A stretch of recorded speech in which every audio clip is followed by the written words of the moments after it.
My lake cabin has been in my family since the late 60s. Back then, my grandpa bought 3 acres on the quiet side of Pinecrest Lake. No subdivisions, no rules, just fishing and bonfires under the stars. When my parents passed it down to me, I promised I'd keep the old place alive for the next generation. But about 10 years ago, the quiet side got popular. Some developer bought up the surrounding lots and built a fancy gated community. Pinecrest Shores HOA. Big houses, fancy docks, and more rules than a prison yard. I didn't mind at first.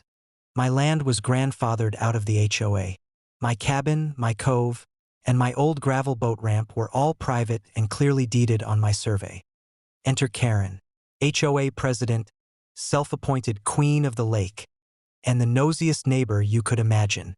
She showed up the day I replaced my old dock, wagging her finger at my unapproved structure. I politely reminded her that her HOA rules didn't reach my side of the property line.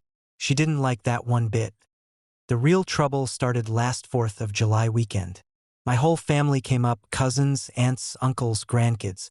We had bonfires, fireworks, legal in the county, music, and a bunch of boats tied to my dock.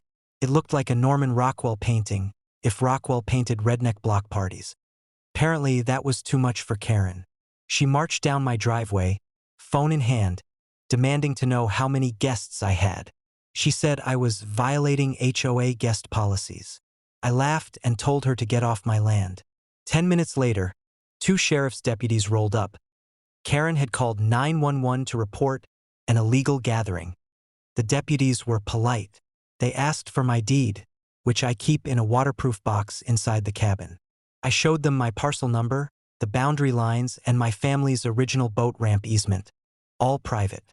The deputies rolled their eyes and told Karen she was trespassing. Karen lost her mind, threatening to shut down my ramp because her HOA owned the shoreline. That's when I reminded her that her fancy subdivision only thinks it owns shoreline access. The only boat ramp within 2 miles was mine. Without it, her HOA's entire private beach is basically useless for launching bigger boats. She called my bluff and filed a complaint with the county. Big mistake. The county not only confirmed my ramp was mine, but also reminded her HOA that their original development plans showed easement rights that required access to a public or private ramp. Without access, their docks are legally non-compliant.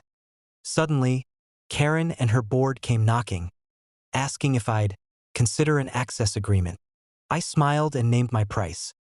A yearly lease fee, paid directly to me, with ironclad terms, plus an agreement that the HOA would maintain the gravel road to my ramp and cover my property taxes for that section.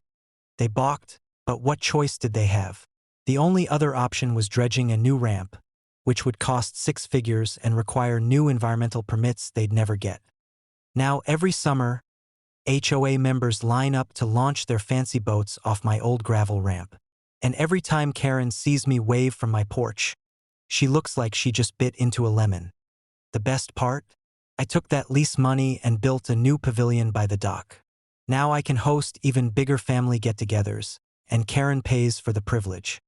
Sometimes you don't need to fight the HOA, you just need to remind them exactly who really owns the water under their pontoon boats.